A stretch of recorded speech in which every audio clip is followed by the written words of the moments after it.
시청자 여러분 안녕하십니까. 2월 12일 수요일 오후 1시 반 더 뉴스입니다.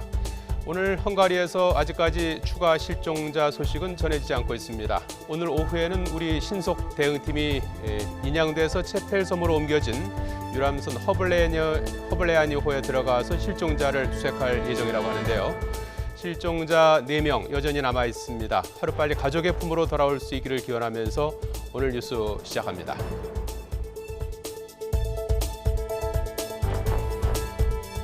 이제 정밀 조사가 남았습니다. 침몰 유람선이 사고 원인 조사를 위해 다뉴브강 인근 체펠섬으로 옮겨진 가운데 오늘 오후에는 우리 측 전문가가 직접 선박 수색에 나설 예정입니다.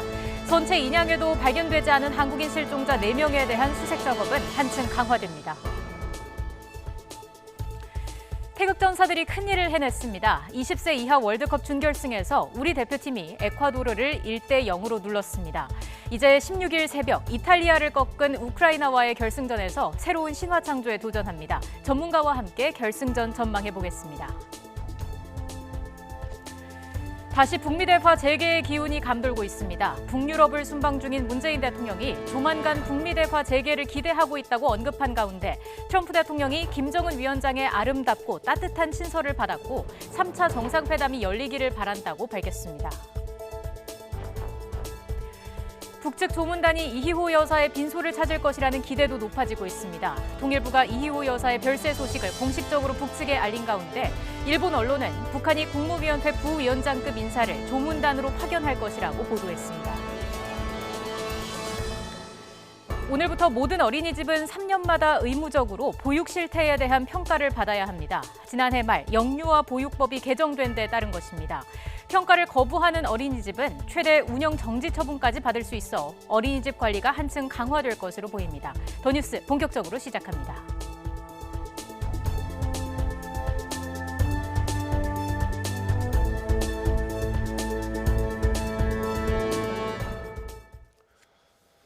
침몰 유람선 허블레아니호가 마침내 인양됐습니다. 하지만 아직 4명의 실종자를 찾지 못했습니다.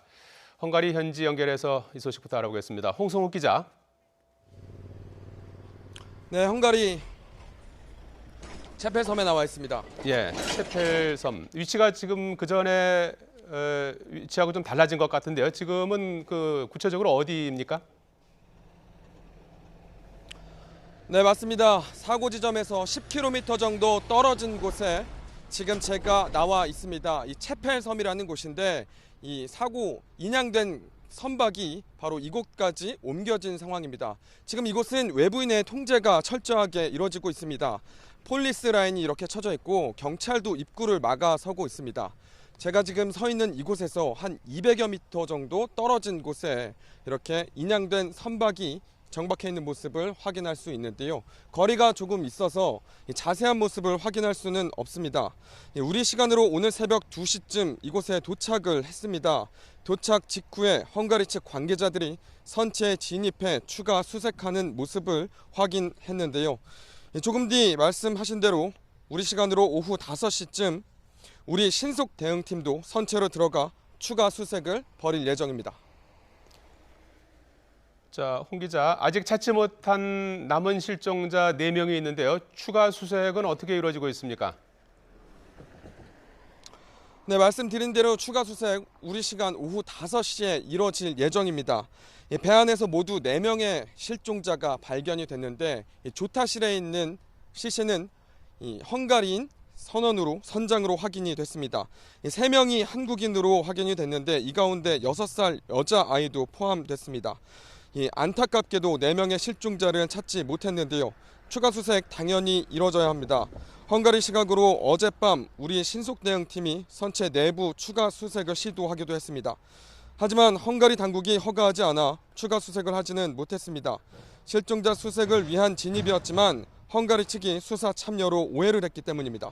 우리 신속대응팀 실종자 수색 입장을 헝가리 측에 다시 전달을 했고 말씀드린 대로 오후 5시부터 우리 시간으로 오후 5시부터 실종자 수색을 위한 선체 내부 추가 진입이 예정돼 있습니다. 자, 홍성욱 기자, 오늘 오후에 이제 추가 수색 작업에 나설 예정인데요. 내부에 남은 실종자 4명이 남아 있을 가능성은 어떻게 보고 있습니까? 네, 선체 내부에 실종자, 아직 찾지 못한 실종자가 남아있을 가능성도 있습니다. 선체 객실에는 진흙이 잔뜩 쌓여 있는 것으로 알려졌습니다. 이 진흙 안에 남은 실종자의 시신이 있을 가능성이 굉장히 크다는 겁니다. 우리 신속 대응팀이 객실 내부로 진입을 해서 이 남아있는 이 안에 객실에 남아있는 진흙을 걷어내고 안에 혹시 있을지 모르는 실종자의 시신을 확인할지 모릅니다. 이 선체 내부에서 발견되지 않으면 실종자가 발견되지 않으면 다뉴브강 하류로 실종자가 떠내려갔을 가능성도 있습니다. 이 강 하류 수색은 헬기와 보트, 수색견을 투입해 계속 진행 중에 있습니다. 이 실종자 발견 소식이 추가로 확인이 되는 대로 다시 전해드리도록 하겠습니다. 지금까지 헝가리 부다페스트에서 YTN 홍성욱입니다. 네, 헝가리 부다페스트 다뉴브강을 운항하다 침몰했던 허블레아니호 인양이 완료됐습니다. 현재까지 확인된 사망자는 22명, 생존자는 7명, 실종자가 4명입니다. 여전히 가족을 찾지 못한 유가족들은 또다시 주변 수색에 희망을 걸어야 하는 상황입니다. 인양된 유람선은 인근 체펠 섬으로 옮겨졌습니다. 헝가리 당국은 본격적인 경찰 수사 단계로 진입했다고 밝혔습니다. 이제 남은 절차는 무엇일까요? 실종자 수습 방향과 정밀 조사 전망까지 살펴보겠습니다. 장창두 서울대 조선해양공학과 명예교수와 함께합니다. 네, 어서 오십시오. 안녕하십니까. 예. 자, 어제 우리 시간으로 1시 반부터 오후 내내 그 인양 작업이 이제 완료가 되지 않았습니까? 네. 전체적인 인양 과정 어떻게 평가하십니까? 중간에 뭐 돌발 상황이 예. 발생하긴 했지만 네. 전체적으로는 굉장히 예상보다 또 좀 열악한 장비로서 굉장히 성공적으로 수행했다고 생각됩니다. 예. 그 인양을 마친 유람선 상태를 봤을 때는 어떠셨습니까? 뭐 역시 그 예상됐던 부위가 좀 파손된 것을 제가 관찰을 하게 됐고요. 예. 그다음에 그 뭐 물속에 있었기 때문에 부식이라든지 이런 거는 그다지 염려를 안 해도 될 것 같습니다. 지금 예. 처음에 인양 시간으로 한 4시간 정도 예상을 했다고 하는데 실제로는 6시간 이상 소요가 되지 않았습니까? 네. 그게 역시 그 예상치 못했던 그런 그 배 뒷부분의 예. 그 함몰 부위. 예상치 이 부분 때문에 못했던 그런가요? 파손 부위가 있어서 예. 훼손이 있어서 지연이 됐다 그러는데 예. 사실 저는 방송에서 여러 차례 그 예상을 했습니다. 아, 그 선미 부분하고 선척 부분이 쾅쾅 이렇게 부닥쳐서 네. 아마 파손됐을 거라고 예측을 했거든요. 예. 근데 이제 어저께 보니까 처음에는 수평으로 올라왔습니다. 배가. 그런데 나중에 점점 선미 쪽이 가라앉기 시작하면서 이제 돌발 상태가 됐고 예. 그 계속 방치하게 되면 근데 그 원인을 처음에 잘 몰랐는데 나중에 이해가 가더라고요. 물속에 있을 때는 유속이 안 빠릅니다. 네. 이 강물의 속도는 올라갈수록 빨라지거든요. 네. 이게 표면에 올수록 굉장히 빠른 물살이 빠른데 선미 부분에 이제 이게 뚫어져 있기 때문에 글로 물이 들어간 겁니다. 그러니까 지금 배가 이렇게 선미가 기울어져 있는데 예. 그 기울어져 있지 않습니까? 여기에 빠른 물살이 와서 누르니까 예. 비행기의 양력하고는 반대입니다.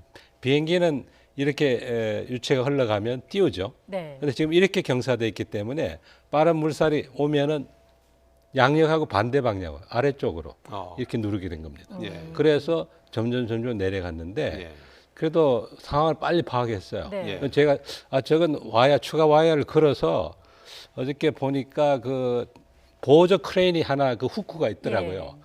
빨리 와이어를 걸어서 보조 크레인 후크로 들어 올리면 수평을 맞출 수 있겠다 하고 제가 방송에서 이야기를 했는데 네. 뭐 그걸 들어서 한 건 아니지만은 예.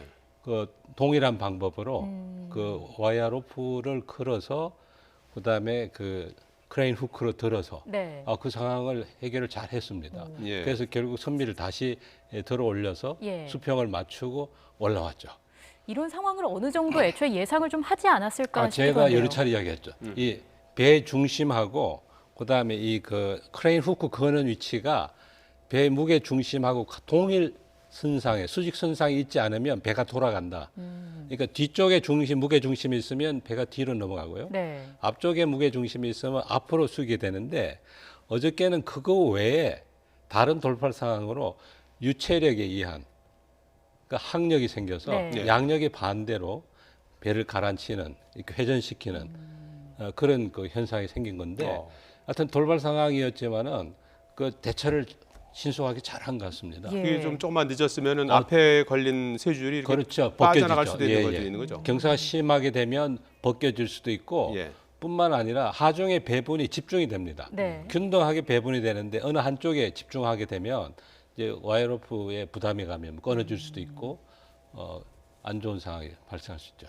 이게 양 옆에 바지선이 있었기 때문에 유속이 더 빨라지거나 그렇지는 않습니까? 예, 맞습니다. 아주 잘 아시네요. 소위 네. 터널 현상이라 그래서 양옆에 막고 있으면 그 좁은 공간을 통과할 때는 더 빨라집니다. 네. 이걸 이제 베르누이의 원리라고 하는데 우리가 빌딩 사이에 가면 돌풍이 그 바람이 굉장히 우리가 그 빠른 그 바람의 세게 세기를 맞는. 세게 네. 느끼게 되죠. 예. 하고 비슷한 현상입니다. 클라크 아담호가 이렇게 한쪽을 막고 있는데도 유속이 그 사이가 더 빠르다고 봐야 되는 겁니까?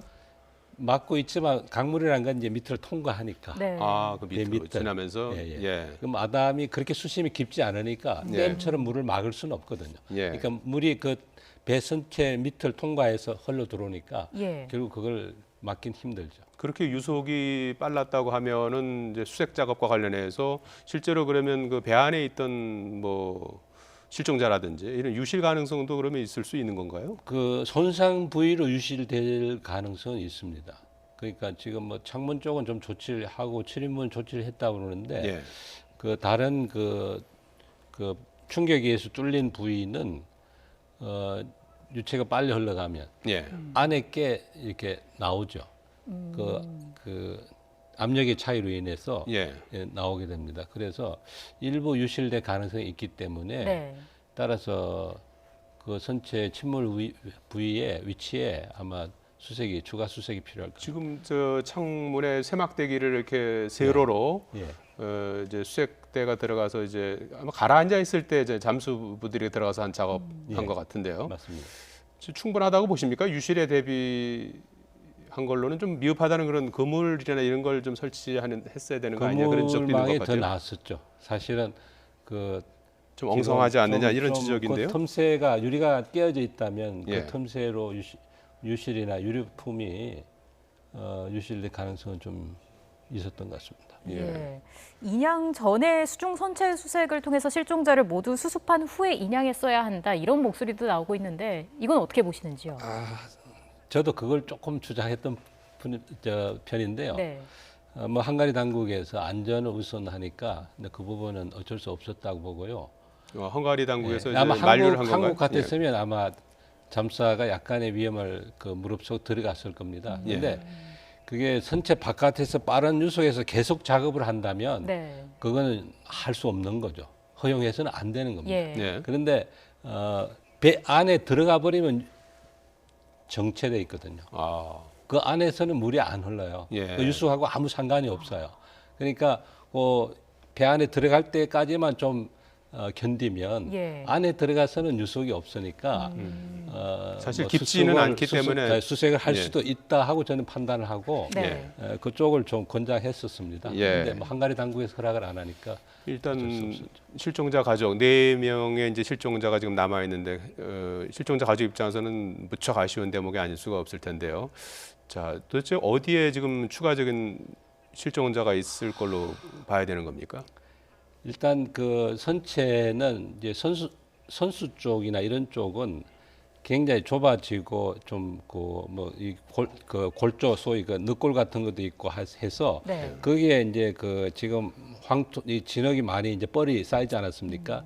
그렇기 때문에 그런 틈새 사이는 사실 지금 그 흙을 다 진흙을 제거하기 전에는 덮여 있어도 잘 이제 그냥 발견하기가 쉽지 않죠. 그래서 아마 그 추가로 좀 세척을 하고 집기를 네. 드러내고 하는 과정에서 추가로 좀 실종자가 발견되기를 저도 간절히 좀 바라고 있습니다. 예. 그럼 수색 범위를 어디까지 좀 확대를 해야 할까요? 일단은 이제 그 선체 어저께 인양하는 과정에서 예.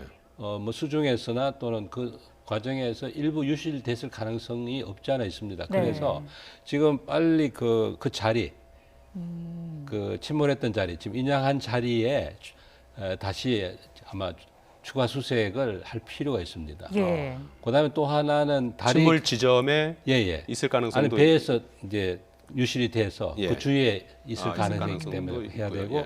약간 떠내려 갔더라도 그 다리에 그 옛날 폭파된 잔해가 있다고 예. 그러지 않습니까? 예. 그 부위에 일부 이제 걸려 있을 가능성도 저는 상당히 많다고 봐요. 그래서 그동안 뭐 유속이 빠르고 이래서 수색을 아마 제대로 하기 힘들었을 텐데 그 부분의 가능성이 좀 많이 있지 않느냐. 그 부분을 좀 정밀 수색했으면 좋을 것 같고요. 예. 그다음에 조금 내려가면서 강양 좌우에 강변에 이 숲이 많이 이렇게 나 있더라고요. 네. 그런 나무 사이에 그런 데도 좀 수색을 잘 해봤으면 좋겠습니다. 예. 일단 우선적으로 머르기트 다리 인근 그 네, 주변을 인근 수색하는 게 주의하고 먼저고요. 일단 그 배를 들어 올렸던 인양한 자리. 네. 그리고 거기서부터 차차 나아가는 네. 방향이 좋겠다. 선체 내부 오늘 오후 내부도 5시에 당연히, 지금 예. 들어가 보겠다고 하는 예, 건데요. 예. 추가 가능성도 있다고 보십니까? 저는 뭐 있다고는 보는데 예. 뭐 그냥 간절히 기대하고 있을 뿐이에요. 예.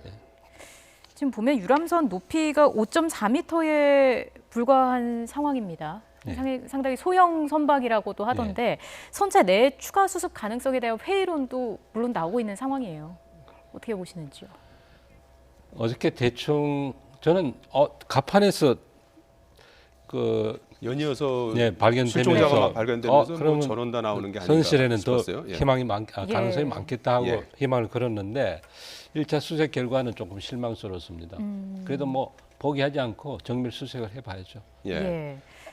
이제 허블레아니호가 체펠섬으로 이동이 됐고요. 거기서 이제 어떤 점들을 중점적으로 살펴보게 되는 건가요? 이제는 그 사고 진상을 지금 조사를 해야 되지 않습니까? 네. 예. 지금 선장은 자꾸 부인을 하고 최초의 헝가리 당국에서는 유람선이 이렇게 진로 변경을 해서 부닥쳤다 이래서 좀 마음이 무거웠고요. 그래서 예. 제가 그건 아니다. 그것 때문에 이런 사고가 날 수는 없다 하고 이제 저는 뭐 구조역학적인 입장에서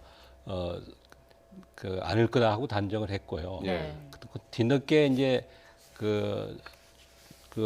이 크루즈가 진로 변경을 하면서 후미를 추돌을 했다는 거 하고 또 영상까지 발표가 됐었죠. 네. 예. 그래서 그 부분이 과실이 아무래도 크루즈선에 있는 것 같이 이제 최종적으로 좀 수정이 됐는데 지금 일단은 그 진상과 원인 규명, 그다음 책임 소재를 밝히기 위해서는 손상 부위를 예. 면밀히 조사를 해야 됩니다. 네. 전문가들이 잘 보면 저는 처음에 그 탑승했던 분이 생존자가 쾅쾅 2번 소리를 들었다고 그래서 네. 그래서 아마 선미를 받고 예. 이렇게 당연히 회전하면서 두 번째 또 받아서 이렇게 넘어갔다 이렇게 이제 추정을 했습니다. 예. 추정했는데 역시 그 손상 부위가 선미뿐만 아니라 이 선측에도 좀 네. 있더라고요. 네. 그래서 제 추정이 어느 정도 뭐 타당한 결과로 나온 것 같은데 네. 그렇게 보면은 아마 그 손상 부위를 전문가들이 조사를 해보면 사고의 그 시나리오를 좀 그림을 그릴 수가 있습니다. 그리고 아마 그 항적 기록도 있고 통화 내용도 있고 이렇게 하니까 그거를 전체적으로 아마 조사해서 책임 소재를 밝혀서 뭐 배상과 관련이 되겠습니다만은. 예. 알겠습니다. 자, 인양된 이제 허블레아니호 이제 정밀 수색을 이제 벌이게 되는데 전체적인 그 기간이라고 할까요? 어느 정도 걸릴 걸로 보십니까? 뭐 수색은 그렇게 시간이 안 걸릴 예. 겁니다. 오늘 뭐 거의 그 세척을 하고 하면은 추가 실종자가 있는지는 뭐 거의 하루 정도면 찾아낼 수 있지 않을까 싶은데 네. 예. 이게 사고 원인 규명하고 전체 이거 책임 소재 밝히는 데는 이건 장기전이 될 것 같은데요. 제가 보기에는. 어느 일단 정도? 조사 자체는 뭐 며칠이면 조사를 할 수 있겠지만 예. 거기에 대해서 이제 해난 심판위원회가 구성이 돼가지고 연구자들이 시뮬레이션도 해보고 그 부분은 상당히 시간이 걸릴 겁니다. 예. 그리고 결국 그 소송이 민사로 넘어가게 되면 상당히 오랜 기간이 걸리지 않을까. 그 조사 과정이라든지 이런 그 수색이라든지 이런 부분에서 우리 정부가 좀 적극적으로 좀 해야 될 예, 좀 부분이 참여를 있죠? 해야 될 겁니다. 왜냐하면 맡겨놓을 수만 없고 가해자 측이 예. 저쪽이니까. 네. 예. 그래서 아마 그 적극적인 목소리를 내고 우리 예. 전문가들이 붙어서 아마 그거를 좀 객관적으로 편향된 결과가 안 나오도록 아마 노력할 필요가 수색 있습니다. 그 추가 실종자 찾기 위해서 이제 추가 그 수색 작업도 계속 좀 박차를 좀 가해야 되는 상황인데 예, 말이죠. 맞습니다. 이것도 헝가리의 도움이 없이는 어려운 안 일 되죠. 아니겠습니까? 맞습니다. 그래서 지금 이제 제일 걱정스러운 게 이게 탁도가 시계가 뭐 제로라고 확보가 안 되니까 네. 지금 수중수색을 해야 되는데 사실 보이지 않으면 소위 그 뭐 무인 잠수정을 투입하는 것도 결국 카메라로 봐야 되니까 시계가 확보가 안 되면 굉장히 어렵습니다. 예. 그래서 그 부분이 물이 어느 정도 맑아질지 좀 기대를 해봐야 될 것 같은데요. 예. 알겠습니다. 나머지 4명의 실종자분들도 가족의 품으로 하루빨리 예. 돌아올 수 있기를 기다려 보겠습니다. 지금까지 장창두 서울대 조선해양공학과 명예교수였습니다. 고맙습니다. 고맙습니다.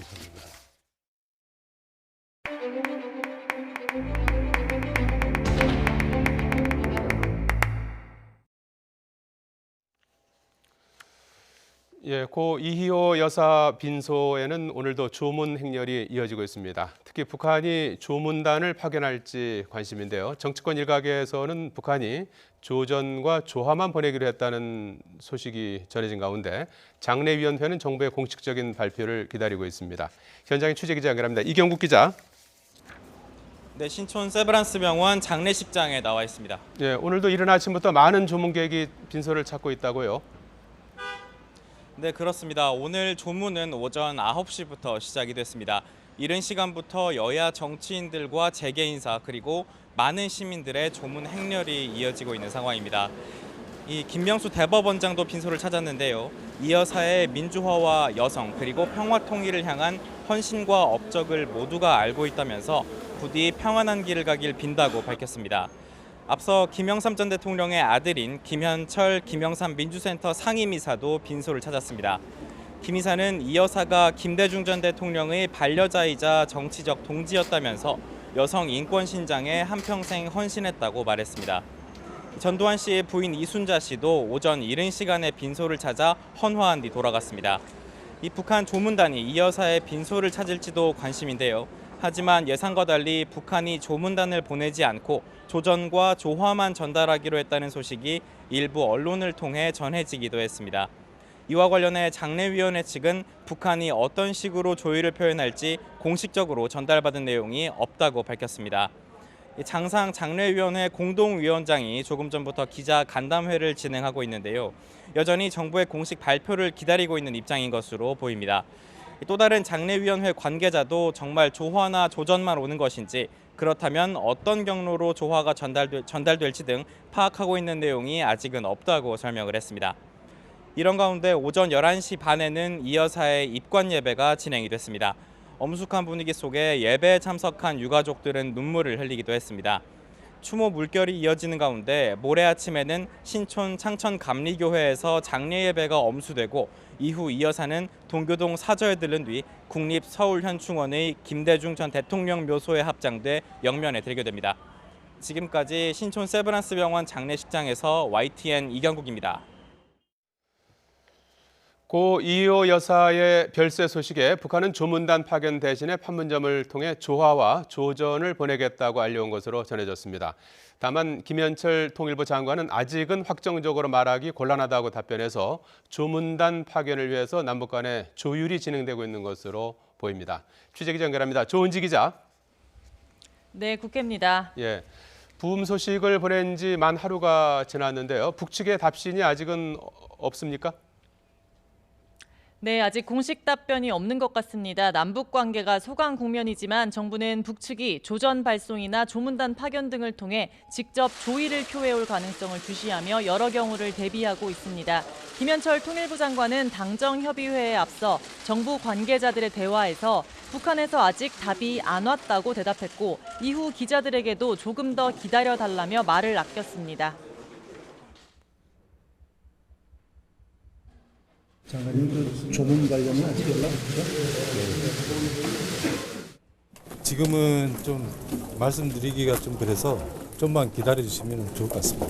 아직 조문단 파견 관련해서는 답변이 안 온 상태인가요? 좀만 기다려주십시오.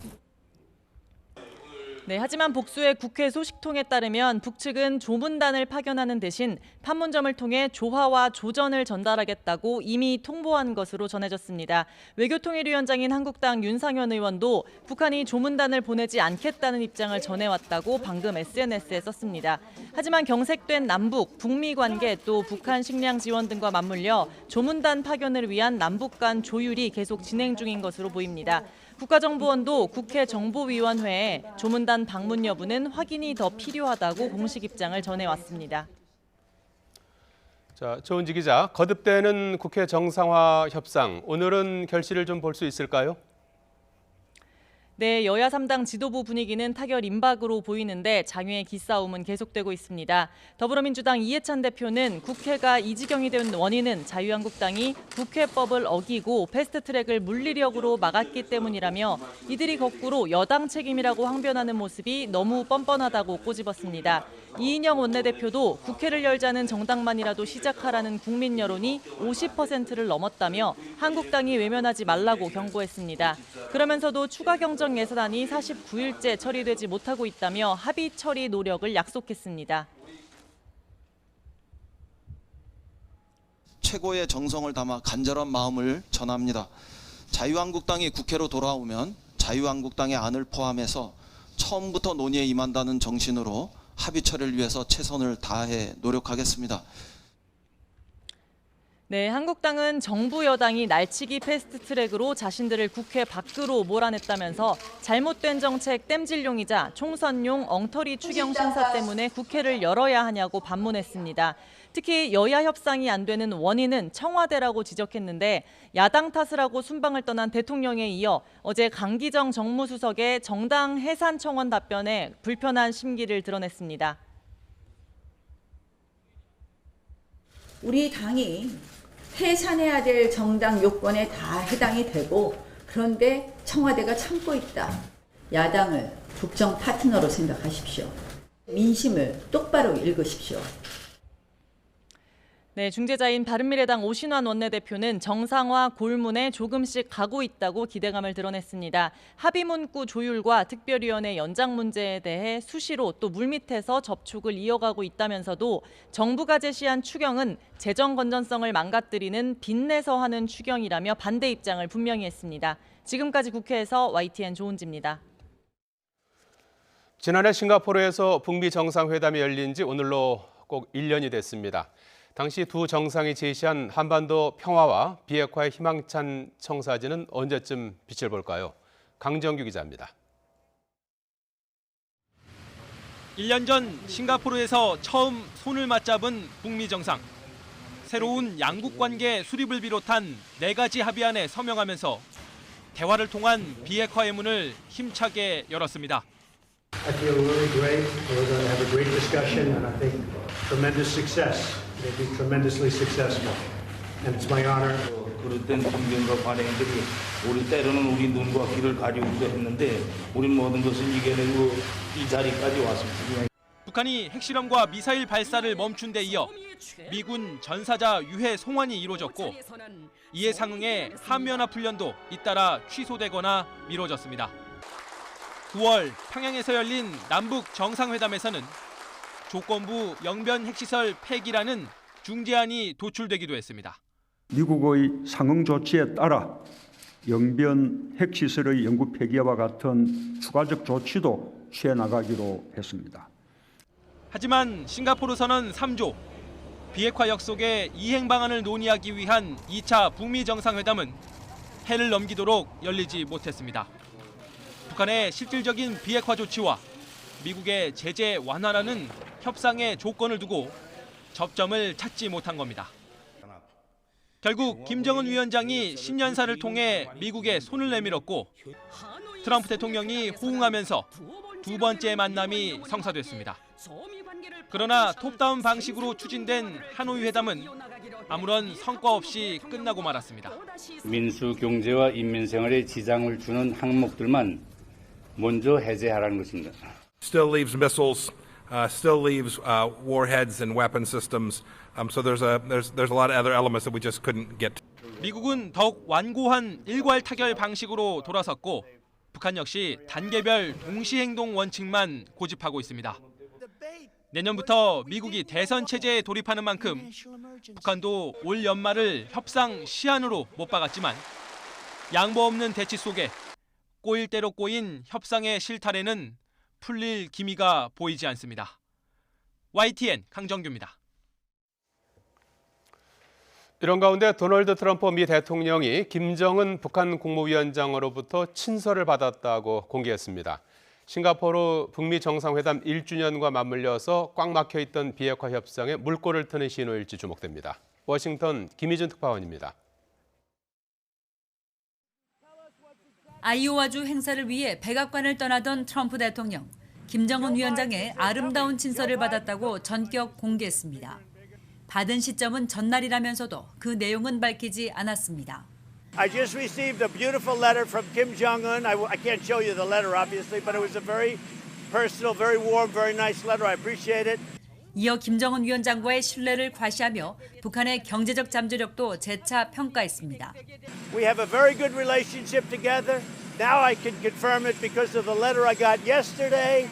And I think that something will happen that's going to be very positive. 북미 두 정상의 톱다운식 소통이 재개된 것은 하노이 북미 정상회담 결렬 이후 처음입니다. 앞서 지난 1월 김영철 노동당 부위원장이 미국을 찾아 김 위원장 친서를 전달한 바 있습니다. 볼턴 백악관 국가안보부 장관은 3차 북미 정상회담도 전적으로 가능하다며 낙관론을 폈습니다. 다만 열쇠는 김 위원장이 쥐고 있다면서 북한의 실질적인 비핵화 조치를 우회적으로 촉구했습니다. 6.12 싱가포르 북미 정상회담 1주년, 김 위원장이 친서 외교의 시동을 다시 켜며 미국의 대화 손짓에 호응했습니다. 트럼프 대통령이 그 내용을 긍정적으로 평가하며 하노이 정상회담 뒤 넉 달째 계속되온 교착 국면에 돌파구가 마련될지 주목됩니다. 워싱턴에서 YTN 김유진입니다. 한동안 부진했던 취업자 증가폭이 지난달 20만 명대를 회복했습니다. 고용률도 30년 만에 최고치를 기록했습니다. 취재기자 연결합니다. 김평정 기자. 네, 경제부입니다. 네, 일자리 문제에서 모처럼 괜찮은 통계 수치가 나온 거죠? 네, 지난달 취업자가 1년 전 같은 달보다 25만 9천 명 늘었습니다. 취업자 증가폭은 올해 들어 다소 회복세를 보이고 있습니다. 1월에만 1만 9천 명에 불과했을 뿐 2, 3월에 모두 증가폭이 20만 명을 넘었습니다. 4월에 잠시 17만 1,000명으로 내려갔다가 5월에 다시 20만 명대를 회복한 겁니다. 15살에서 64살 사이 생산연령 인구의 고용률도 67.1%로 5월 기준으로 관련 통계가 작성된 지난 1999년 이후 최고치를 나타냈습니다.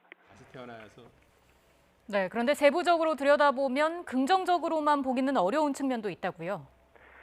네, 정부가 만드는 일자리가 많은 보건업과 사회복지 서비스업은 12만 4천 명 늘었지만 상대적으로 질 좋은 민간 일자리가 많은 제조업은 7만 3천 명 줄었습니다.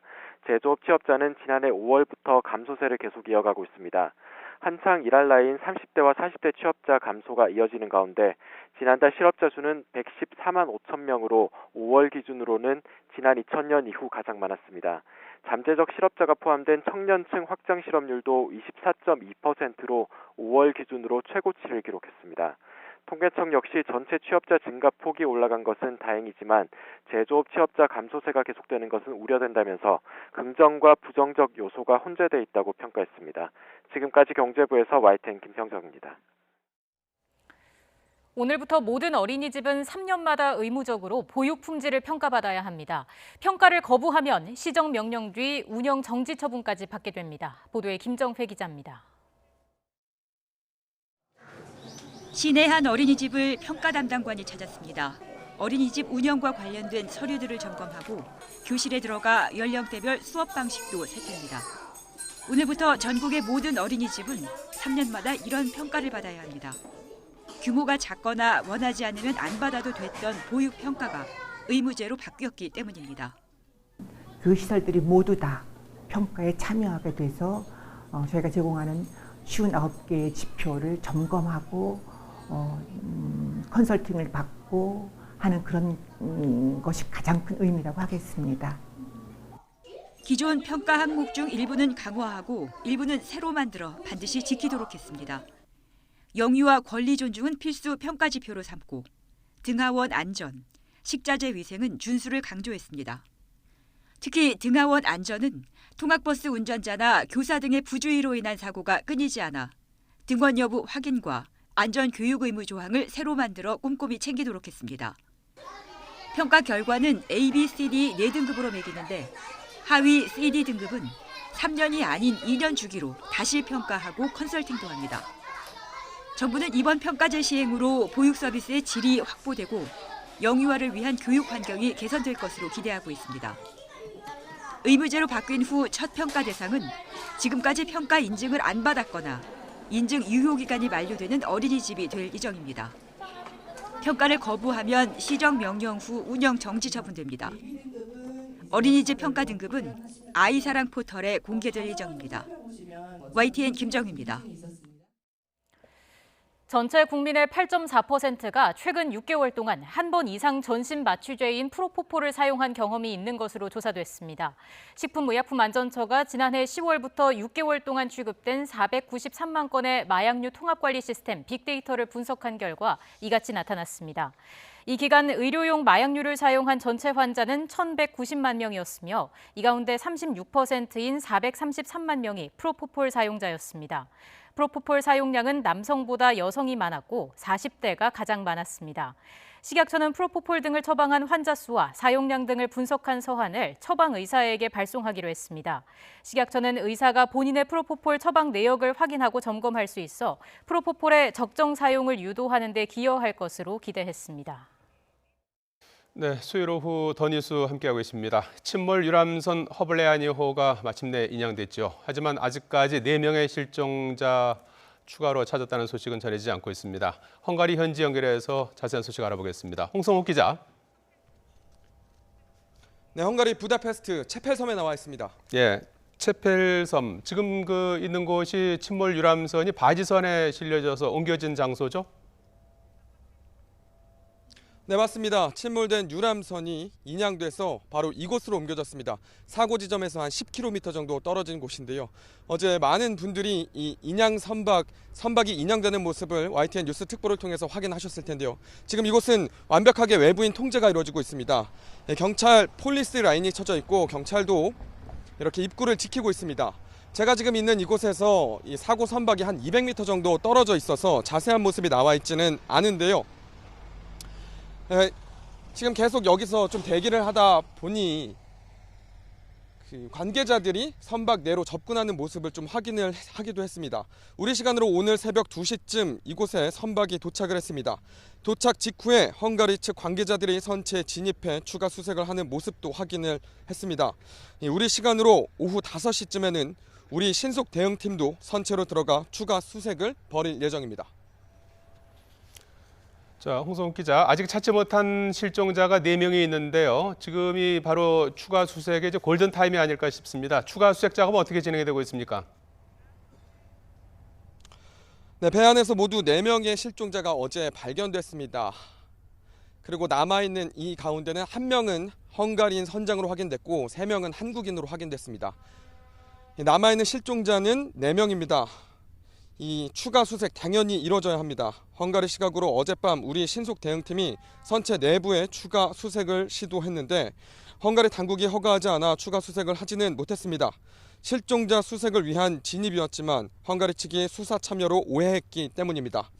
우리 신속 대응팀 실종자 수색 입장을 헝가리 측에 다시 전달을 했고 다행스럽게도 헝가리 측이 이를 받아들여서 조금 뒤 우리 시간으로 오후 5시부터 우리 측 신속 대응팀이 실종자 수색을 위한 선체 내부에 추가 진입을 할 예정입니다. 이 수색 결과에 따라 추가 실종자 발견 여부가 확인될 것으로 예상되고 있습니다. 예, 선체 내부에 남은 실종자가 있을 가능성은 어떻게 보고 있습니까? 네, 선체 내부에 실종자가 있을 가능성이 아직 남아 있습니다. 선체 객실 내부에 진흙이 굉장히 많이 쌓여져 있는데 그 안에 실종자가 확인될 가능성이 굉장히 큽니다. 이 진흙 더미를 걷어내고 실종자를 찾는 작업이 이루어질 것으로 예상됩니다. 만약 선체 내부에서 실종자가 발견되지 않으면 실종자는 다뉴브강 하류로 떠내려갔을 가능성이 있습니다. 강 하류 수색은 헬기와 보트, 수색견을 투입해서 계속해서 진행하고 있습니다. 이 실종자 발견 소식은 추가로 확인이 되는 대로 다시 전해드리도록 하겠습니다. 지금까지 헝가리 부다페스트에서 YTN 홍성욱입니다. 어제 인양이 된 허블레아니호는 정밀 감식을 위해 인근에 있는 체펠섬으로 이동했습니다. 한국인 3명과 헝가리인 선장은 가족의 품으로 돌아왔지만 아직 실종자 4명은 찾지 못한 상황입니다. 침몰 사고가 난 직후부터 어제 인양이 되기까지 현장에서 희생자 가족들과 사고 수습에 큰 힘이 된 교민 중 한 분과 이야기 나눠보겠습니다. 이창준 부다페스트 한인 치과의사 전화 연결돼 있습니다. 나와 계십니까? 네, 안녕하세요. 이창준입니다. 네, 전화 연결 고맙습니다. 어제도 인양 현장에서 봉사를 하셨다고요? 네, 어제 인양 현장에 생존자분들과 가족분들이 오셔서 참관을 하셨는데 혹시 모를 응급 상황에 대비해 현지에 계신 응급 구조팀과 자리를 지켰습니다. 예, 현지 시각으로 지난 5월 29일에 사고가 발생했는데 언제부터 현장 의료 봉사를 시작하신 건가요? 네, 저는 사고 당일 저녁 영사님으로부터 연락을 받고 네. 급히 의료기병원으로 이동해서 생존자분을 돌보았습니다. 초기에는 그 병원에 머물면서 생존자분들하고 의료진 사이에 통역을 해드렸고 예. 또 뭐 필요한 검사 결과 등을 설명해 드렸습니다. 그리고 현재는 이제 병원에 계신 모든 분들이 퇴원을 하셔서 이제 호텔에 매일 저녁 방문해서 헝가리 의료진들과 함께 불편하신 분들 진료 및 약 처방을 해드리고 있습니다. 다른 교민분들도 함께 하신 거군요. 현재 의료 지원은 저 혼자 하고 있고 예. 다른 교민분들께서는 현지에서 통역이나 네네. 아니면 정부 관계자분들 그리고 헝가리 정부 관계자분들 방문하셨을 때 통역 지원 그리고 뭐 생필품 등을 제공해주고 계십니다. 봉사활동 하실 때 어려운 점이 있었을까요? 사실 특별히 힘들었던 점은 없었지만 네. 저희 여기 계신 생존자분들이 이제 많이 감정적으로 힘들어하실 때 제가 특별히 위로하는 말씀 말고는 해드릴 수 없다는 부분이 네, 많이 힘들었습니다. 그렇군요. 어제 유람선이 인양이 됐습니다만 아직 4명의 실종자는 찾지 못한 상황입니다. 앞으로 수색이 어떻게 이루어질지 헝가리 언론에서 나온 내용이 있습니까? 헝가리 경찰에 따르면 네. 아직 실종 상태에 계신 4분을 찾기 위해서 수색 노력을 배로 늘리겠다고 했습니다. 그렇군요. 어제 4명의 희생자가 수습되고 또 실종자를 다 찾지 못해서 현장에 계셨던 분들의 안타까움도 컸을 것 같은데 현장 분위기는 어땠습니까? 굉장히 침통한 분위기였고 네. 실종자분들을 찾지 못해서 계신 유가족분들이 네, 많이 고통스러워하셨고 중간에 몇 분은 호텔로 돌아가실 정도로 굉장히 많이 힘들어하셨습니다. 굉장히 개인적으로도 안타깝게 생각합니다. 예. 그래서 이번 사고로 인한 심리적 트라우마 등을 치료하기 위해서 심리 지원단이 파견이 됐다고 들었습니다. 어떤 지원 활동이 진행되고 있나요? 네, 사고 바로 다음 날에는 네. 헝가리 정부 재난관리부서에서 전문 심리 상담가 분께서 방문하셔서 한국 분들에게 심리 치료를 해주셨습니다. 그리고 현재는 한국에서도 심리 지원단 분들이 방문을 하셔서 주기적으로 생존자 그리고 유족분들에게 심리 치료를 하고 있다고 들었습니다. 그리고 유가족 분들께서도 심리 치료가 많은 도움이 된다고 말씀을 하셨습니다. 네, 어제 유람선 인양이 완료가 됐는데 인양 과정에 대한 헝가리 분들과 헝가리 언론의 관심도 컸을 것 같습니다. 현재 관심도 그리고 추모 열기는 어떻습니까? 네, 사실 최근 이 수십 년간 이 헝가리에 이렇게 큰 참사가 있었던 적이 없기도 했었고 네. 또 희생자가 외국인이다 보니 여기 계신 현지 헝가리 분들이 굉장히 안타깝게 생각하고 있습니다. 예를 들면 병원에서 봉사를 하고 있을 때 어떤 전혀 일면식도 없는 헝가리 분이 오셔서 네. 유감스럽게 생각한다고 말씀을 하시고 눈물까지 흘릴 정도로 굉장히 저희 나라 사람처럼 같이 슬퍼해 주셨습니다. 예. 그리고 그날 인양하는 그 당일에도 굉장히 많은 기자분들이 계셨고 그 기자분들뿐 아니라 헝가리 시민들도 그 주변에서 인양 현장을 같이 지켜보셨고 계속 같이 슬퍼해 주셨습니다. 예, 앞으로 이제 남은 실종자들을 찾기 위한 수색 작업은 계속될 텐데 선생님께서도 앞으로 봉사를 계속하실 계획이신가요? 네, 저는 여기 생존자 그리고 유가족분들이 계시는 동안은 끝까지 자리를 지킬 계획이고 또 네 분의 실종자를 찾을 때까지 제가 작은 도움이라도 드릴 수 있으면 계속 있을 계획입니다. 지금 봉사활동에 참여 중인 다른 교민분들도 같은 이야기를 하시던가요? 네, 맞습니다. 다른 봉사자분들도 모두 자발적으로 참여를 해주시고 또 이 일이 모두 잘 해결이 될 때까지 봉사를 해주시겠다고 말씀하십니다. 네, 알겠습니다. 오늘 말씀 여기까지 듣겠습니다. 이창준 부다페스트 한인 치과의사와 이야기 나눠봤습니다. 오늘 말씀 고맙습니다. 네, 감사합니다. 네, 고 이호 여사의 빈소에는 오늘도 조문 행렬이 이어지고 있습니다. 또 북한이 조문단을 파견할지 추미애 관심인데요. 정치권 일각에서는 북한이 조전과 조화만 보내기로 했다는 소식이 전해진 가운데 장례위원회는 정부의 공식적인 발표를 기다리고 있습니다. 현장에 취재기자 연결합니다. 이경국 기자. 네, 신촌 세브란스 병원 장례식장에 나와 있습니다. 예, 오늘도 많은 조문객들께서 빈소를 찾고 있다고요? 네, 그렇습니다. 오늘 조문은 오전 9시부터 시작이 됐습니다. 이른 시간부터 많은 여야 정치인들과 또 삼성전자 이재용 부회장 등 재계인들 그리고 많은 시민들의 조문 행렬이 이어지고 있는 상황입니다. 빈소를 찾은 김명수 대법원장은 이 여사의 민주화와 여성 그리고 평화 통일을 향한 헌신과 업적을 모두가 알고 있다면서 평안한 길을 가길 빈다고 밝혔습니다. 김영삼 전 대통령의 아들인 현철 씨는 이 여사가 김대중 전 대통령의 반려자이자 정치적 동지였다면서 여성 인권 신장에 한평생 헌신했다고 말했습니다.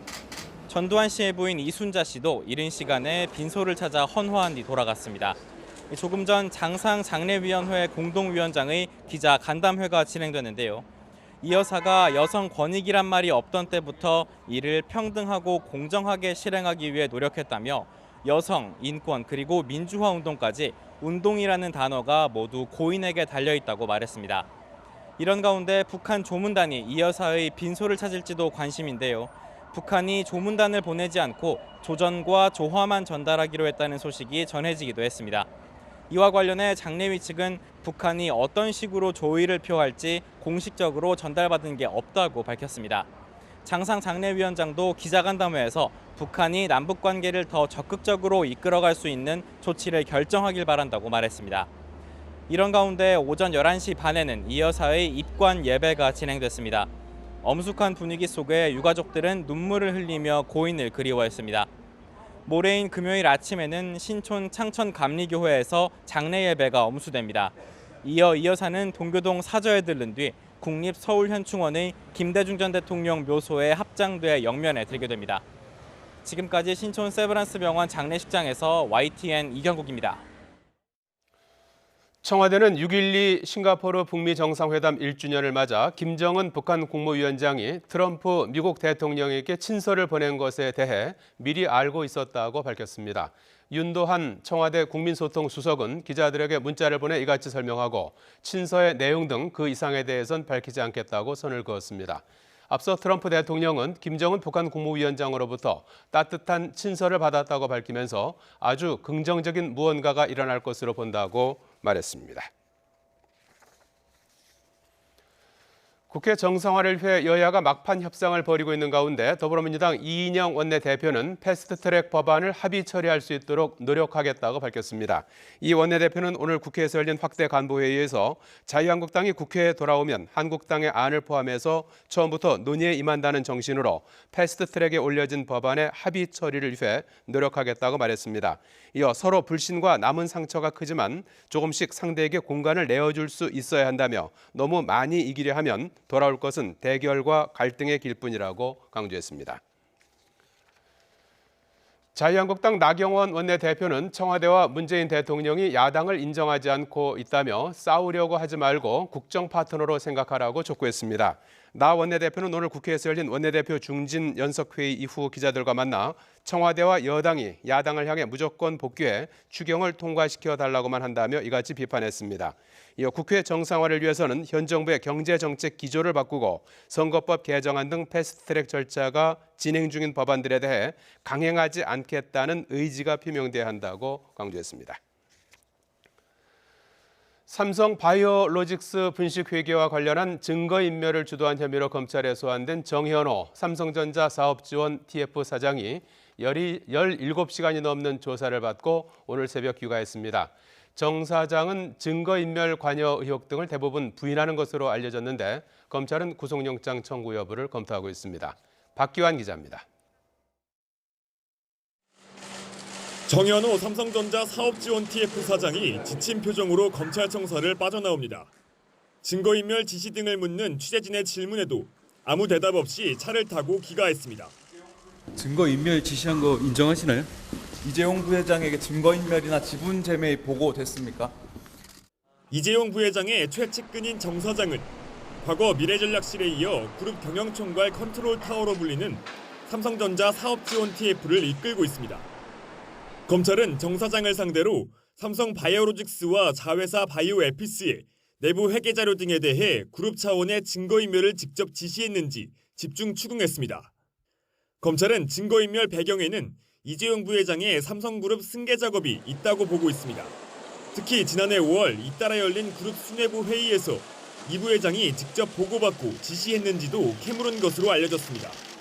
그러나 정 사장은 검찰 조사에서 본인은 물론 이 부회장 관여 여부에 대해서도 대부분 혐의를 부인한 것으로 전해졌습니다.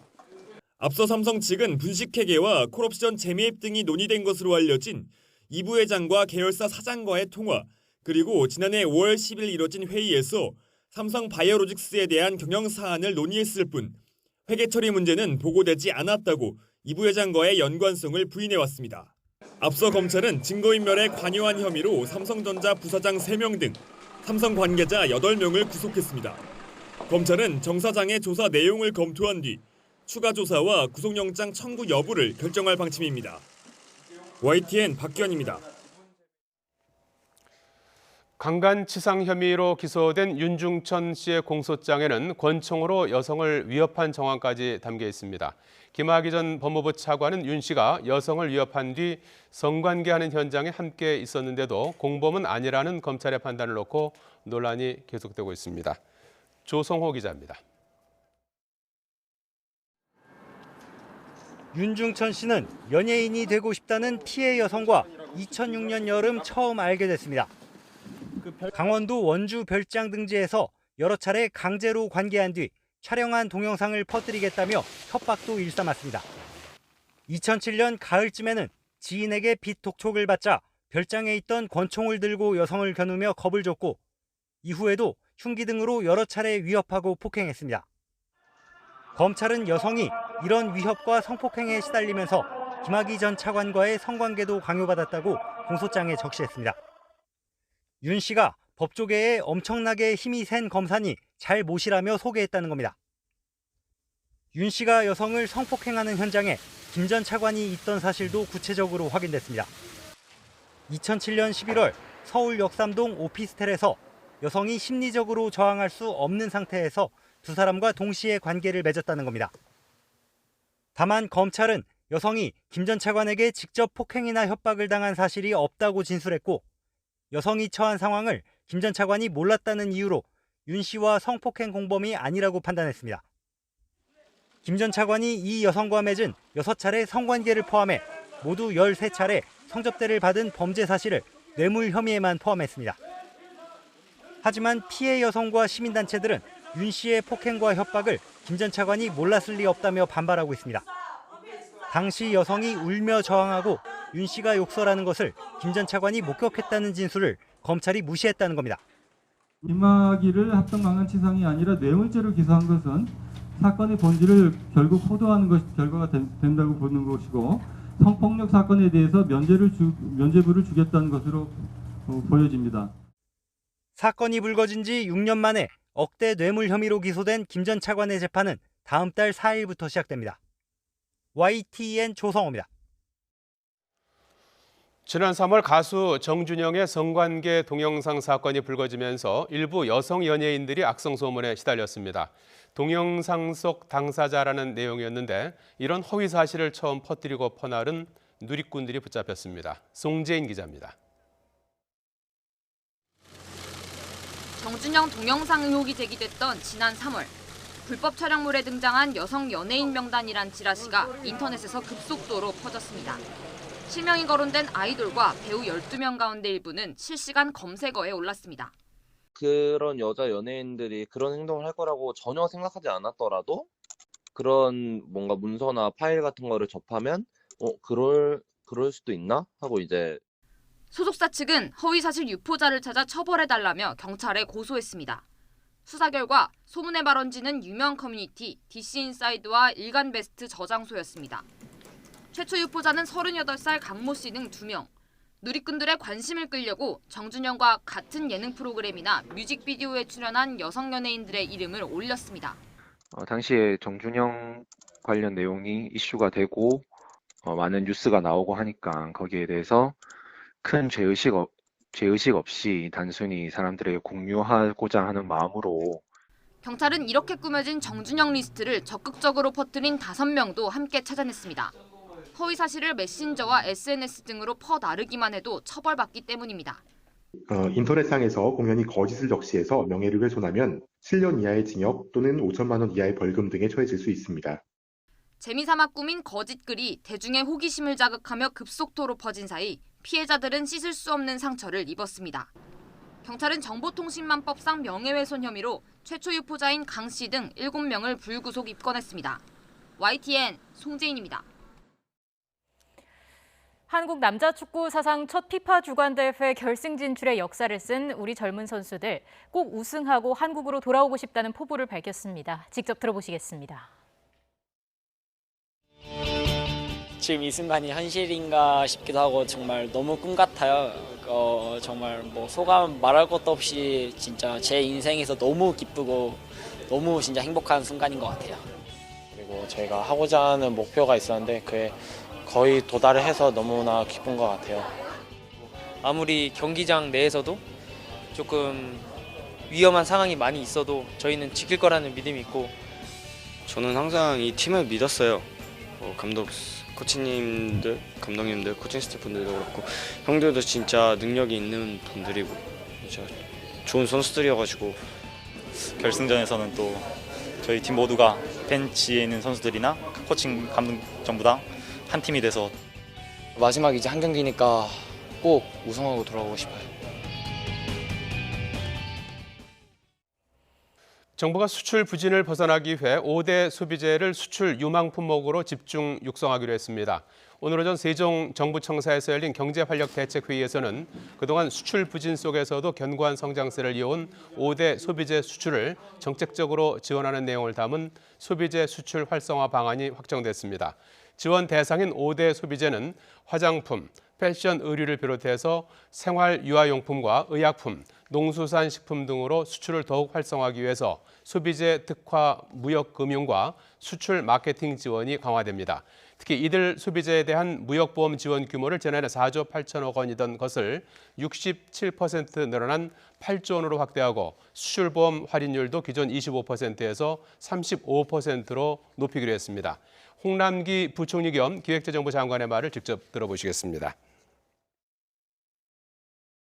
2022년까지 5대 소비재 수출액을 350억 불 달성한다는 목표로 하여 5대 유망 소비재에 대한 수출보험 우대 지원 규모를 작년도에 4조 8천억 원에서 올해 8조 원 수준으로 대폭 확대하는 등 소비재 수출 금융을 강화하겠다는 내용, 최근 신흥국 소비시장의 확대, 한류의 확산, 전자상거래 발달 등의 기회를 살려서 농수산식품, 생활용품, 화장품, 의약품, 패션, 의류의 5대 소비재 산업을 수출 동력으로 육성, 새로운 수출 활력 제고에 돌파구를 마련하기 위한 대책입니다. 충남 천안에 있는 새 아파트 상가에서 비가 좀 많이 오는 날이면 침수 피해가 발생하고 있습니다. 국내 유명 건설사가 시행은 물론 직접 시공까지 한 곳인데 회사 측은 하자가 아니라면서 상인들의 보수 요청을 무시하고 있습니다. 이상곤 기자입니다. 카페 바닥에 물이 흥건합니다. 밤사이 내린 집중호우에 빗물이 들이친 겁니다. 갑작스러운 물난리에 엘리베이터까지 멈췄습니다. 침수 피해를 본 점포는 모두 6곳으로 아파트 상가 2층에 입점해 있습니다. 상인들은 옥상에 모인 빗물이 2층 상가에 있는 좁은 배수로로 유입되는 구조라 빗물이 넘치면서 피해가 발생했다고 분통을 터뜨렸습니다. 정말 정신이 아찔했어요. 하루하루 영업을 해서 돈을 벌어야 되는 사람이잖아요. 근데 물난리 나면 어떻게 손님을 받아요? 물난리가 난 건 처음이 아닙니다. 1년 전 상가 입주 직후에도 빗물이 점포까지 넘쳐 시공사 측에 하자 보수를 요청했지만 천재지변이라 어쩔 수 없다는 대답만 돌아왔다고 피해 상인은 말했습니다. 뭐 해주신 게 아무것도 없었어요. 어떠한 그 부분에 대해서 통보를 받은 것도 없었고 비가 올 때마다 어떠한 그러한 두려움을 갖고 있어야 된다라는 게 너무 억울하지 않아요? 관리사무소 측은 상가 입주민들이 추가 피해를 우려하자 빗물이 1층으로 내려오도록 임시 조치했습니다.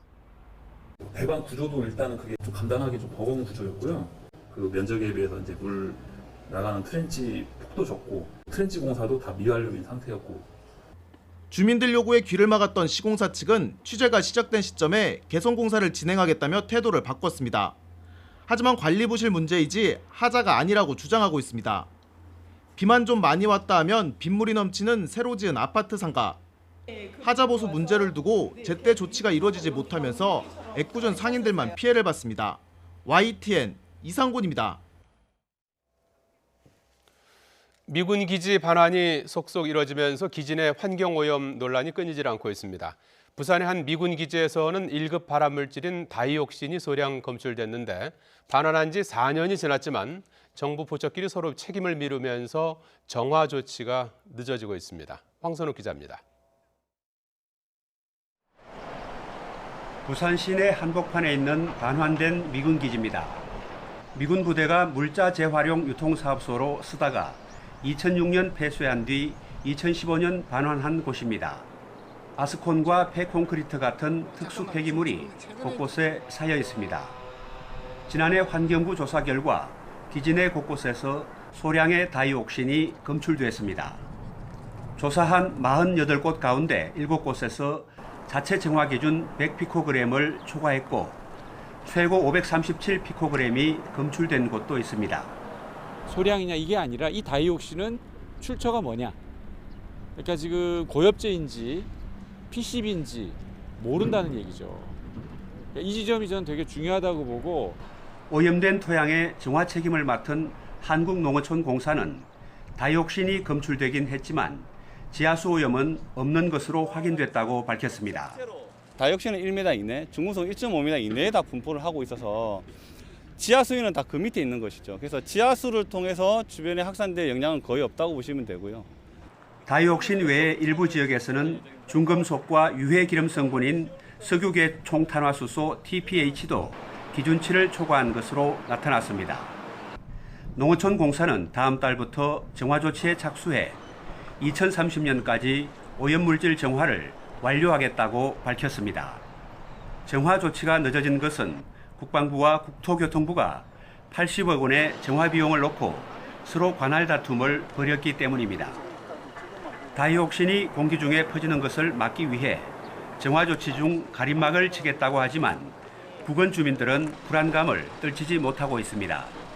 YTN 황순욱입니다. 오는 8월부터는 뇌혈관 질환 등 14개 항목에 건강보험을 적용해서 건강보험의 보장성이 강화됩니다.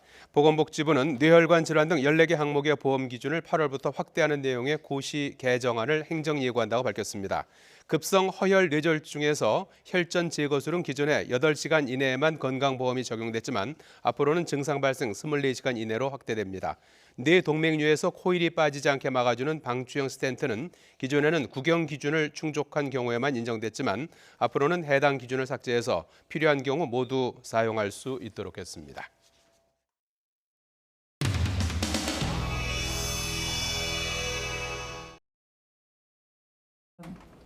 대한민국과 한국교를 공산주의로부터 지키기 위해서 만든 단체가 바로 한기총입니다.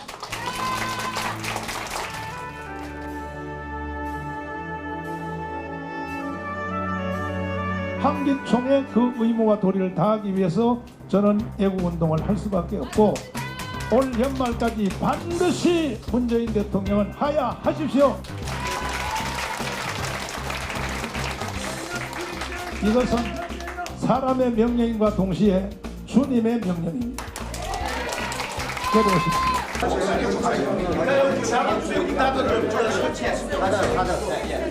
네, 뭐라고? 근데 목사가 정치적 얘기 하게 돼 있어. 하게 돼 있어. 아니 하게 돼 있어요. 아니 내려가 고마워. 많이 자 고마워. 안에 눌러.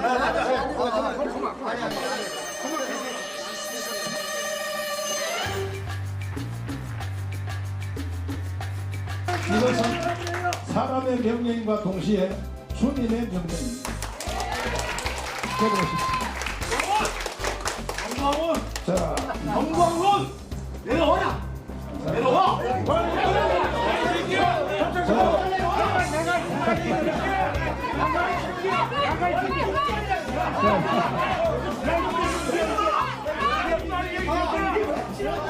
그러면 여기 와서 지금 어떤 자리라고 여기 와서 생각하는데 목사가 어떻게 이런 일을 해? 안전 쫓아보니까 질문 있으시면 앞으로 나오세요. 앞으로 가세요. 태극기 세력을 결집해서 지금 세를 구축해서 원내진입을 하시려는 목표가 있다고 다 그렇게 보고 있는데 그에 대한 답변 부탁드릴게요. 네? 누가 그렇게 했어요? 많은 크리스찬들이 그렇게 많은 그러지 말고 본인의 생각이었죠? 아닙니다. 자, 물어볼게요. 항상적으로 어디 출신인지 기자의 경제를 네, 저 평안함에서 왔습니다. 평안함? 네. 우리 교회 숨어서 왔어요. 촬영했지? 숨어서 오지 않았습니다. 설명회에서 와서 잡혔다가 잡혔지? 나가! 그리고 한 가지 더 오지 않았습니다. 나가! 그리고 한 가지 더 됐어.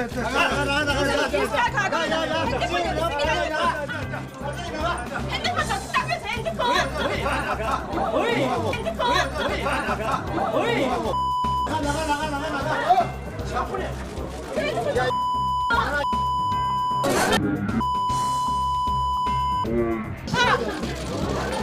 왜 그래 왜? 얼굴 기자입니다. 사이드 틀면 그물 약대 기자 복귀하지 마세요. 이제 복귀하지 마세요. 힘내지 마세요. 왜 정강원 목사를 물고 들었죠? 왜 물고 들었죠?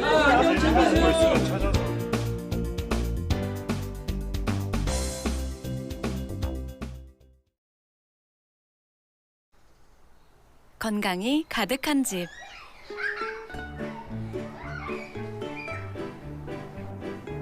공기청정기로 구석구석 관리하던 우리 집 공기는 필터 교체까지 받아 더 깨끗한 공기가 되고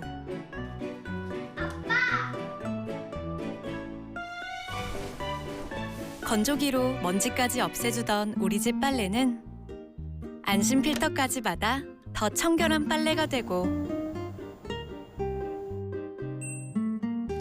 전기레인지로 안심하고 요리하던 우리 집 부엌은 상판 교체까지 받아 더 깔끔하고 건강한 부엌이 됩니다.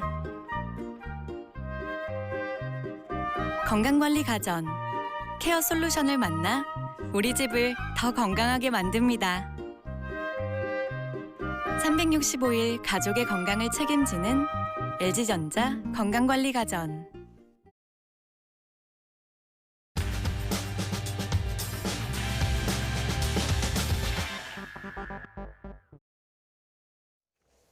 예, 살림살이 좀 나아지셨습니까? 이 정치 유행어를 만드신 분이죠. 지금은 철도에 매달리고 있습니다. 어제는 남북철도 연결 촉구대회를 열기도 했는데요. 사단법인 평화철도와 나아지는 살림살이 권영길 대표 스튜디오로 모셨습니다. 안녕하십니까? 예, 반갑습니다. 예, 반갑습니다. 여전히 왕성한 활동을 하고 계시는데 최근에 좀 건강이 안 좋아졌었다고 제가 얘기를 들었어요. 네. 뭐 안색을 봐서는 뭐 괜찮으신 것 아, 같은데. 그래요? 예. 예. 사실 2014년부터 예. 자가 면역 체계 이상에 따른 희귀병으로 예. 5년여 이렇게 고생을 했어요. 그러나 지금은 이제 많이 나아져 가지고 예. 이제 서서히 활동폭을 좀 넓히고 있습니다. 예. 그동안에 뭐 쭉 이렇게 여정을 보시면 뭐 서울신문 기자로 시작하셔서 언노련 위원장도 하셨고 민주노총 초대위원장도 하셨고 국회의원도 뭐 지역구 2번 하셨고 지금은 이제 시민 단체를 이제 만드셔서 운영하고 계시는데 사단법인 평화철도와 나아지는 살림살이. 네. 어떤 단체입니까? 사단법인 평화철도는 남북 간의 끊어진 철도를 연결하고 이를 잇는 철길에 깔릴 친목 비용을 한 사람씩 한 사람이 만 원씩 100만 명의 성금으로 충당하자. 즉 100만 친목 기증 운동을 펴는 그런 운동체입니다. 우리 이제 남북 간에 친목 하나에 10,000원이면 되나요? 예, 한 사람씩 10,000원씩을 내서 100만 명의 합계액이 이제 이 경원선 복원의 철길에 친목에 쓰인다는 거죠. 지금 이제 남북 간의 철도가 세 개의 축이 있거든요. 개성 통로인 서부 지역 경인선, 또 철원 통로인 중부 지역 경원선, 또 고성 통로인 동부 지역 동해선이 있습니다. 이 중에서 경인선은 이미 철길이 연결되어 있어요. 우리 도라산이 지금 마지막 역이지만 연결되어 있고, 또 동해선은 우리 남쪽 지역에 강릉과 제진간이 끊겨 있습니다.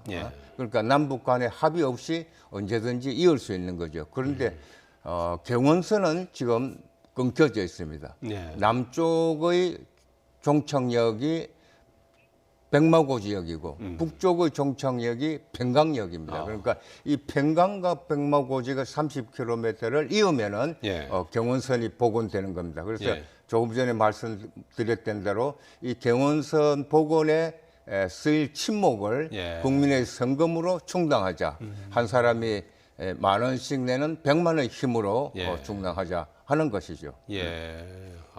구체적으로는 이제 경원선 그 복원에 쓰일 친목모기 운동을 이제 주관하시는 거군요. 예, 그렇습니다. 근데 이제 어느 선이든 간에 의미가 큰데요. 네, 북쪽은 이제 현대화를 이제 바라고 있고 그렇죠. 그런 이제 남북 철도 연결은 한반도 평화 만들기의 출발점이고 남북 경제 공동체 건설의 촉진제다.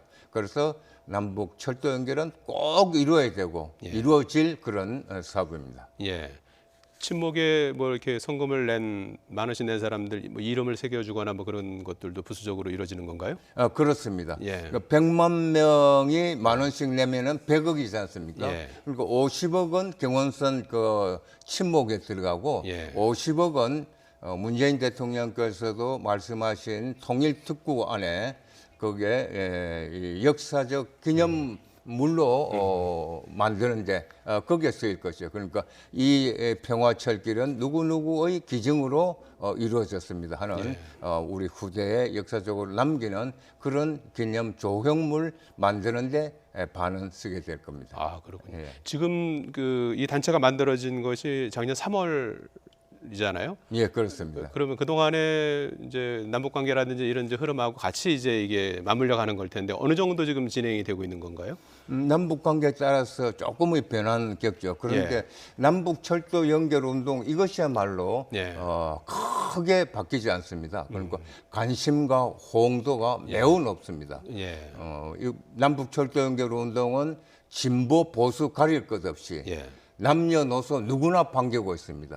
그 평화철도는 서울역에서 매주 캠페인을 펴고 있습니다. 이제 1년을 지금 넘어서고 있는데 첫 번째 캠페인 때 60대 분이 와가지고 나는 보수인데 남북철도 연결운동 이거는 지지한다.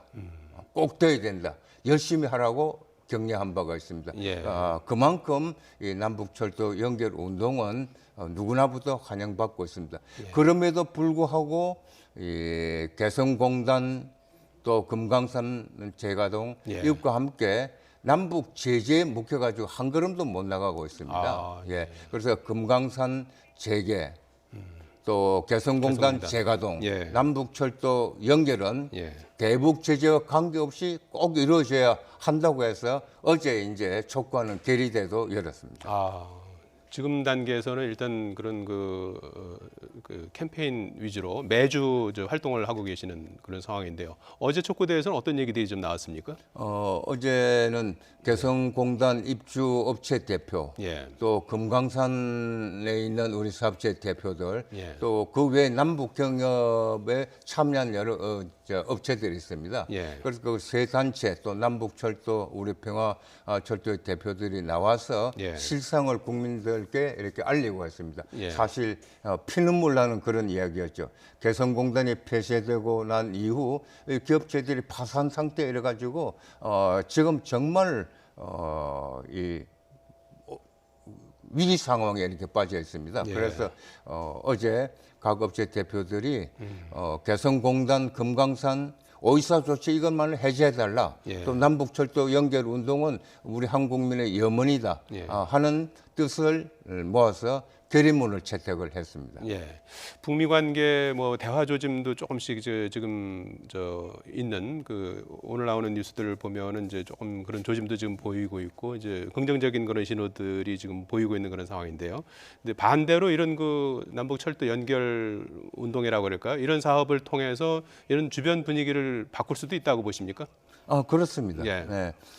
반대로 바꿀 수가 있고 또 바뀌어질 겁니다. 그런데 이제 남북 철도 연결 운동이 북미 관계에 따라서 좌우될 수밖에 없지만은 오히려 우리가 선도적으로 북미 관계 또는 남북 관계를 바꾸는 역할을 이렇게 하자는 겁니다.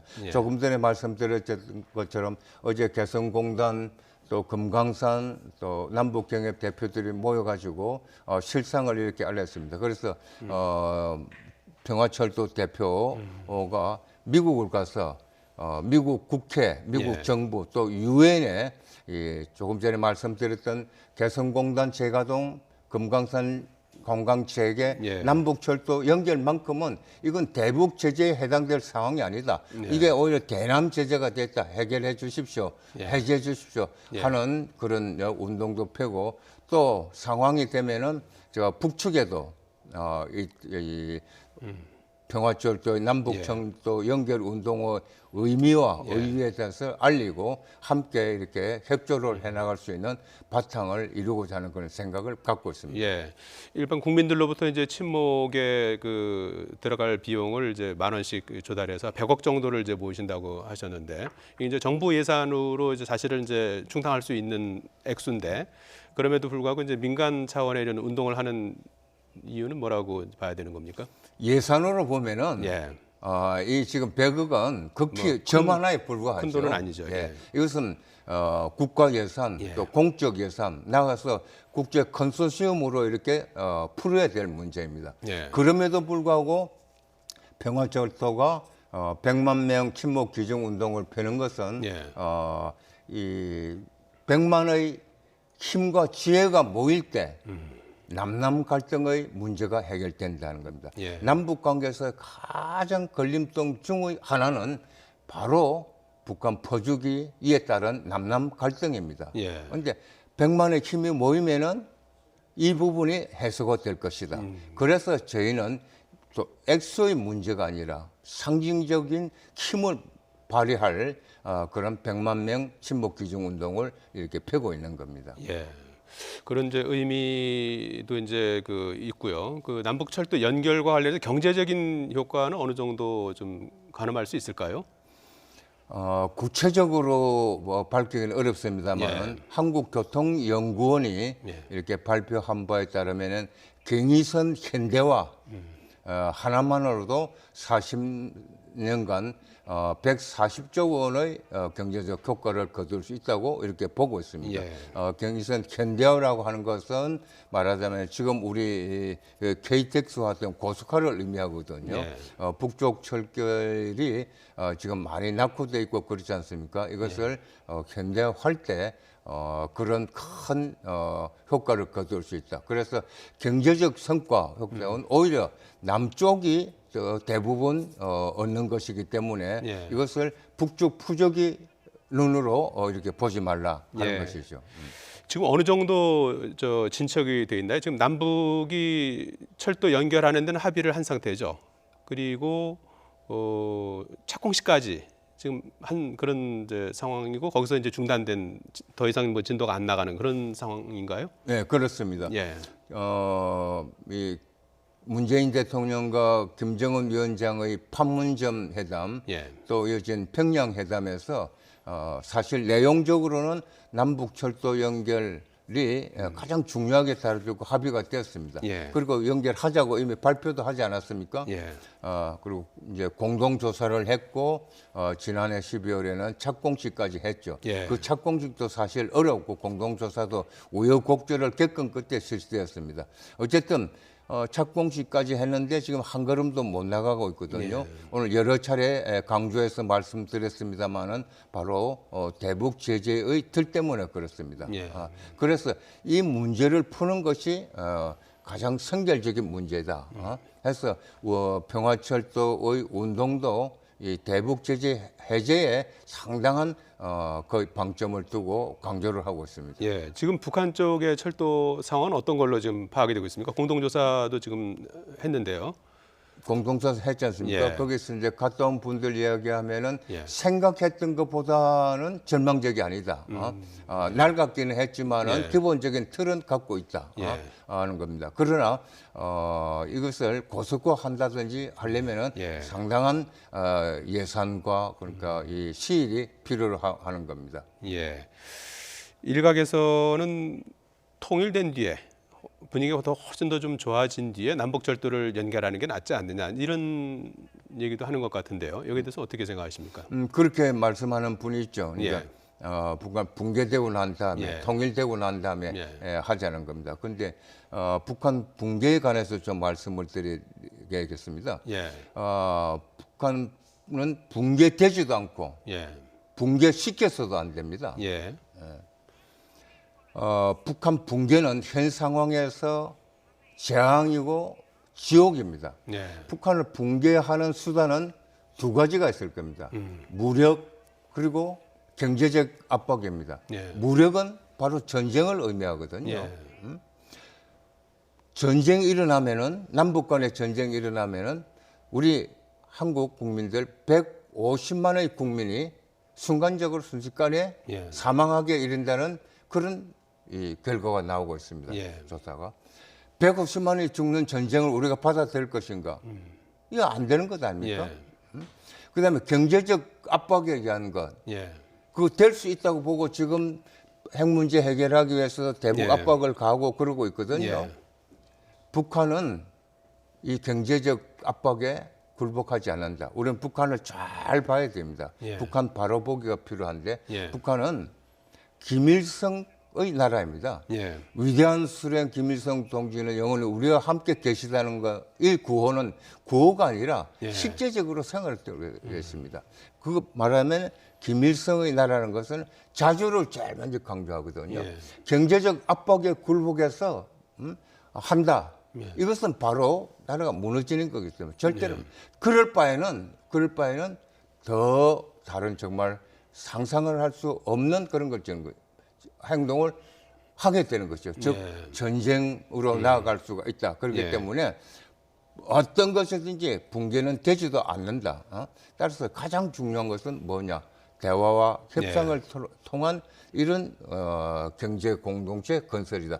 그 중심이 출발이 바로 남북 철도 연결이라는 것이죠. 그러니까 남북 철도 연결은 단순히 철도 연결에 끝나는 것이 아니라 한반도 평화를 만드는 것이고 그리고 남북 경제 공동체에서 서로가 살아갈 수 있는 길을 여는 것이다 하는 것입니다. 철도 연결하는 것에 뭐 반대할 국민들은 뭐 거의 없을 것 같은데 말이죠. 네. 근데 이 철도가 이제 남북한만 연결되는 것이 아니라 이제 뭐 중국이라든지 러시아라든지 이렇게 이제 뻗어나가는 거 아닙니까? 유럽까지도 이제 이어지는 그런 큰 그 그림이 그려질 텐데 말이죠. 그러려면은 이제 주변 국가들 중국이나 일본도 이제 동의를 좀 해야 되는 거 아니겠습니까? 예, 예. 남북한 철도 연결에 관해서 우리 남북한 당사국 말고 누가 가장 어느 나라가 적극적이냐? 러시아입니다. 그리고 중국입니다.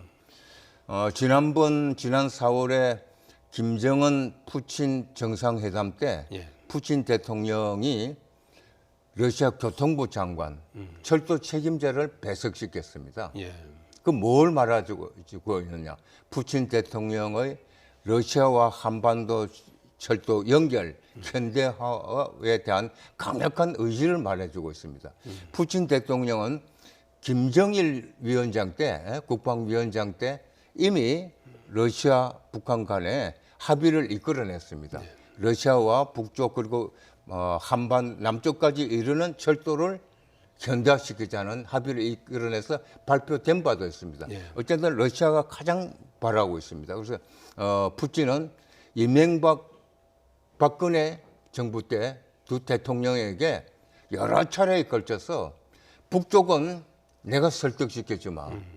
그러니까 남북한에 걸쳐서 러시아까지 이르는 철도를 연결하고 현대화시키자고 했다는 겁니다. 그런데 이명박 박근혜 대통령이 앞에서는 좋다고 했는데 그게 묵묵부답이었다는 것이죠. 그러나 어쨌든 그렇습니다. 그리고 중국도 지금 동북 삼성 개발에 절대로 몰두해가지고 이 남북한 철도 연결에 지금 적극적 지지를 보내고 있습니다. 그렇다면은 남북한, 러시아, 중국은 이의 없이 하나가 되면은 지난번 문재인 대통령께서 말씀하신 동아시아 철도 공동체가 이루어진다는 겁니다.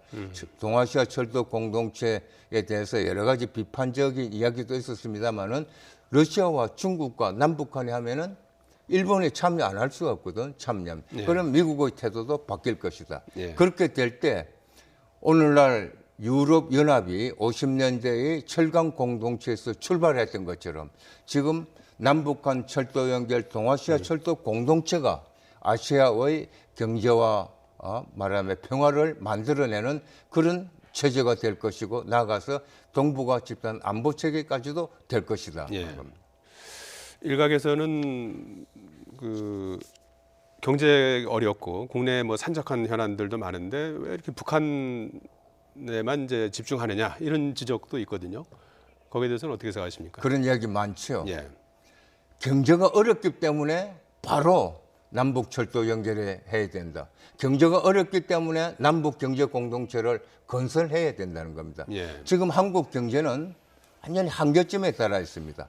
신자유주의의 바탕을 둔 세계 경제가 한계점에 달아 있고 그리고 이 풀 방법이 없습니다. 거기다가 한국 경제는 수출 중심의 경제거든요. 옛날에 아니죠. 뭐 얼마 전까지도 미국이 기침하면은 한국 경제는 악성 독감에 걸린다고 그랬습니다. 지금은 미국뿐만 아니라 중국이거든요. 그리고 수출 비중이 미국보다는 중국이 높습니다. 중국과 미국이 압박을 하고 있습니다. 지금 바로 우리 눈앞에서 하웨이 사태를 보고 있지 않습니까? 미국은 협조 안 하면은 경제적 보복하겠다, 압력화하겠다. 중국도 얼마 전에 우리 한국 기업체 대표 불러서 이야기를 했습니다. 우리는 사드에서 중국의 보복이 얼마나 무섭다는 것을 경험을 했습니다. 그러면 미국이 넣을 때 어떻게 해야겠냐 이거죠. 바로 자립 경제의 틀을 구축해야 된다. 그게 뭐겠냐? 바로 남북 경제 공동체다. 남북 경제 공동체가 될 때만이 지속 가능한 미래 성장 동력이 이렇게 만들어지는 것이다 하는 것이죠. 거기서 말씀드리지만 그 출발점이 바로 남북 철도 연결이기 때문에 남북 철도 연결은 이게 사실은 모든 길로 가는 경제 문제, 평화로 가는 길의 총화의 길입니다.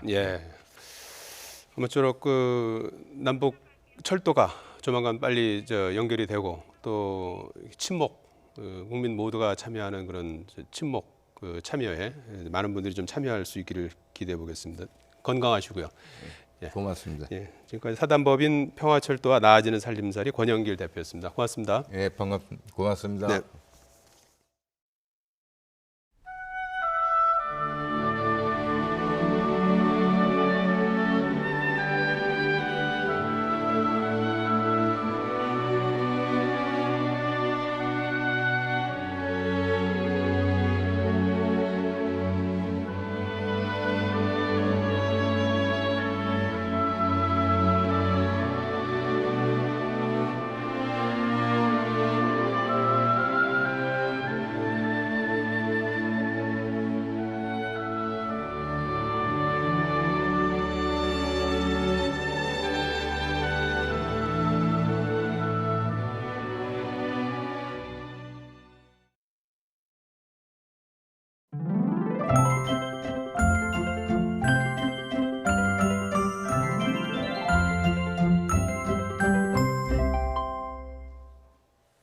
오늘 서울은 맑은 하늘에 공기도 깨끗해서 바깥 활동하기 좋았습니다. 내일은 오늘보다 기온이 오르면서 더 덥겠습니다. 내일 서울의 낮 기온은 28도로 오늘보다 2도가량 더 높겠습니다. 특히 동풍의 영향으로 비교적 선선했던 동해안 지역의 기온도 크게 오르겠습니다. 내일 강릉의 낮 기온은 27도로 오늘보다 5도나 더 높겠습니다. 내일 전국 하늘 맑겠고요. 대기질 깨끗하겠습니다. 다만 오늘 밤부터 내일 아침 사이 서해안과 내륙을 중심으로 안개가 짙게 끼겠습니다. 교통안전에 각별히 유의하셔야겠습니다. 맑은 하늘에 볕이 강하게 내리쬐면서 전국의 자외선 지수가 매우 높은 수준까지 오르겠습니다. 외출 시에는 양산이나 선글라스를 챙기시고요. 자외선 차단제도 꼼꼼히 발라주셔야겠습니다. 내일 낮 기온은 오늘보다 2에서 5도가량 더 높겠습니다. 서울 낮 기온 28도, 대전 30도, 부산 25도, 평양은 28도로 예상됩니다. 당분간 예년보다 더운 날씨가 계속되겠고요. 토요일에는 강원과 충북, 영남 지역에 비가 내릴 전망입니다. 지금까지 날씨 정보였습니다. 네, 더 뉴스 내일부터는 노정면 앵커가 복귀해서 진행합니다. 수요일 순서 마치겠습니다. 잠시 뒤에 뉴스큐가 방송됩니다. 시청해주신 여러분 고맙습니다.